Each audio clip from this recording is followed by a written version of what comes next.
반갑습니다. 더바른 컨설팅입니다. 오늘은 슬럼프를 가지고 한번 이야기를 해보겠습니다. 공부하다가 얘들 혹시 슬럼프인가? 얘가 슬럼프가 왔나? 하는 느낌 들 때 있으시죠? 슬럼프에 대해서 아주 간단하고 정확하게 제가 한번 얘기를 해보겠습니다. 인트로는요. 슬럼프는 한 번은 옵니다. 공부하다 보면 한 번은 오게 되어 있습니다. 물론 무던하게 그냥 가는 애들 있죠. 그런 아이들은 땡큐 그냥 감사할 뿐입니다. 대부분은 한 번은 온다. 한 번 오면 다행이죠. 자, 요거를 잘 보셔야 돼요. 슬럼프는요. 사춘기하고는 다릅니다.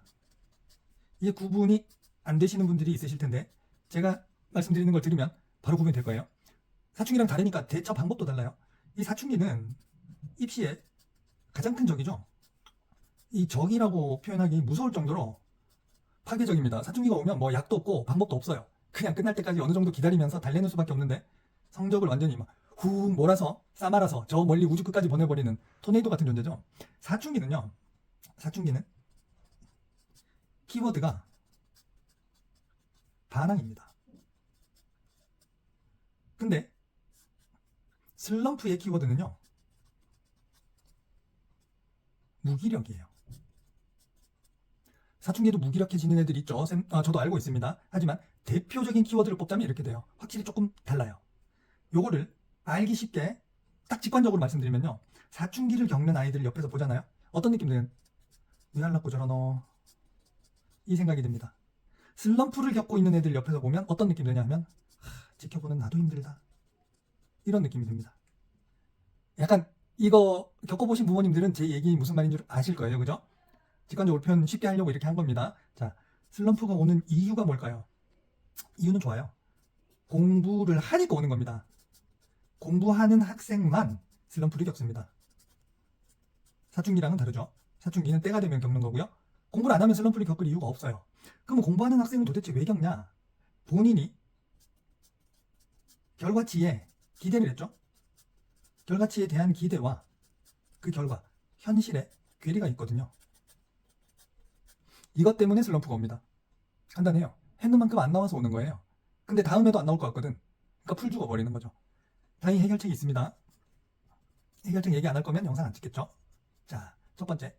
아이가 성장은 계단형이라는 것을 인식해야 됩니다. 방금 보셨죠? 기대와 현실 사이에 괴리가 있어요. 그러면 기대치를 낮추든가 현실치를 높이면 되겠죠?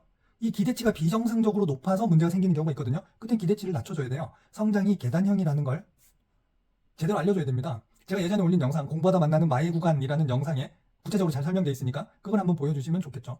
두 번째가 본질입니다. 두 번째 좀 현실적인 말인데요. 인정할 건 인정해야 됩니다.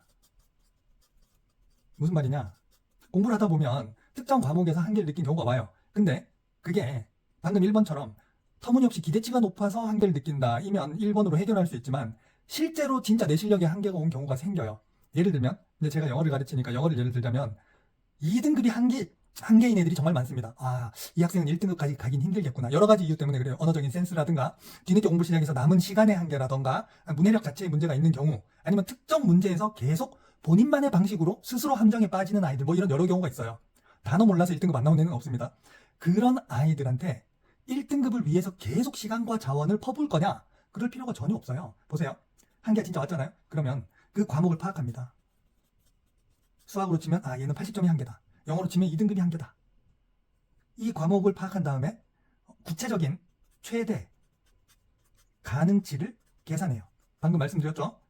어느 정도까지 갈 수 있겠다라는 걸 계산을 합니다. 그 다음에 뭐하냐? 해당 과목을 가지고 해당 과목을 산입했을 때 가능한 최대 대학 라인을 계산해요. 아, 뭐 전과목 다 1등급 나오고 다 만점 나오면 제일 좋죠. 근데 그렇지가 않잖아요. 내 애가 영어가 2등급이 한계로 보인다면 영어 2등급인 상태에서 갈 수 있는 최고치의 대학 라인을 가늠을 해보는 거예요. 가늠. 그 다음 그러면 영어 2등급을 받기 위해서 어느 정도 투자할 수 있느냐, 투자해야 되느냐, 투자 시간을 계산합니다. 그리고 나서 어떻게 돼요? 제일 중요하죠. 나머지 과목에 투자하는 거예요. 지금 듣고 계신 분들 중에 좀 뭐 당연한 소리 아니야? 이렇게 말씀하시는 분들 계실 것 같은데요. 이렇게 하는 분 거의 못 봤습니다. 이게 가난한 것 같은데 그렇지가 않아요. 국, 수, 영, 탐이 있다고 합시다. 얘가 2잖아요. 그러면 눈앞에 1이 있기 때문에 계속 달려요. 1 올리려고. 엄청나게 투자를 하면서 나머지 과목에 또 나머지 시간들을 투자합니다. 근데 저는 이렇게 얘기해요. 이 아이가 현재 2에서 1을 올리는데 투자해야 되는 시간과 자원이 전체 이 아이가 투자 가능한 것 중에 이만큼이다. 시간과 에너지의 절반을 투자해야 겨우 1을 간다. 근데 2에서 1을 갔을 때 얘가 얻어낼 수 있는 메리트가 똑같이 환산하자면 100에서 2밖에 안 된다. 2를 받나 1을 받나 갈 수 있는 대학 라인에 크게 달라지지 않는다. 그러니 2가 확실하게 나올 정도만 시간을 투자하고 남는 시간을 차라리 국어에 투자해라. 국어 2점짜리 하나만 더 맞춰도 영어 2에서 1 가는 것보다 유리하다. 이해되십니까? 무슨 말인지? 이게 입시 전략적으로는 완전히 들어맞는 얘기인데 막상 본인들이 그렇게 하는 경우가 잘 없어요. 그걸 힘들어합니다. 2 받으면 굉장히 손해를 볼 것 같은 느낌도 들고 그러다가 2조차 안 나올까봐 겁이 나는 거죠. 하지만 현실적으로 2를 유지하는 것과 2에서 1을 올리는 것은 투입하는 자원이 엄청나게 달라져요. 다시 정리해 드릴게요. 내가 한계가 보이는 과목을 파악하고 최대 어느 정도까지 나올지를 계산을 합니다. 그리고 그 최대치를 얻으려면 딱 필요한 정도의 투자가 어느 정도인지를 계산해요.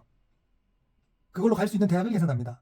그리고 그만큼만 투자하고 나머지 과목에 남는 자원을 투자하는 거예요. 그게 입시에서 훨씬 유리하다. 이해되시죠? 슬럼프의 원인이 한계 때문이라면 이렇게 하시는 게 돌파구가 될 수 있습니다.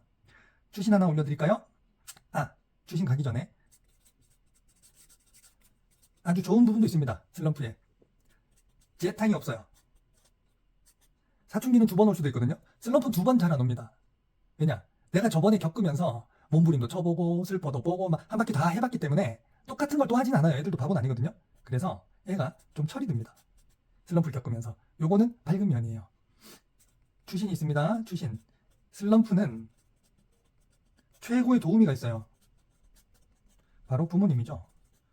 우리 청소년들은요, 본인의 마음을 컨트롤을 못해요. 그래서 내 친구가 슬럼프에 빠지잖아요? 그러면 정말 전심전력으로 그 아이를 위로해주고 끌어올려주는 친구 어딘가 있을 수 있겠지만 현실에는 없습니다. 오히려 그 모습을 보면서 경쟁자 한 명 제꼈다 이렇게 생각하는 애들도 많아요. 아니, 오히려 요새 애들 말로 뒷담화하는 애들도 있습니다. 저 요새 왜 저래? 막 그러면서 오히려 마음을 짓밟는 경우가 많죠. 부모님만이 아무런 부정적인 느낌 없이 아이를 있는 그대로 위로해줄 수 있어요. 그래서 슬럼프가 오면 채근하기보다는 격려해주는 게 더 좋습니다. 이런 좋은 이야기도 해주시면서요. 슬럼프가 온 아이들은 안쓰러운 거지 잘못된 게 아니기 때문에 크게 걱정하시기보다는 이런 좋은 얘기 해주시고 아이들을 잘 달래서 전략을 짜서 빨리 탈출시켜주면 됩니다. 너무 슬퍼하실 필요가 없어요. 무슨 말인지 아시겠죠? 오늘 슬럼프에 대해서 이야기 나눠봤습니다.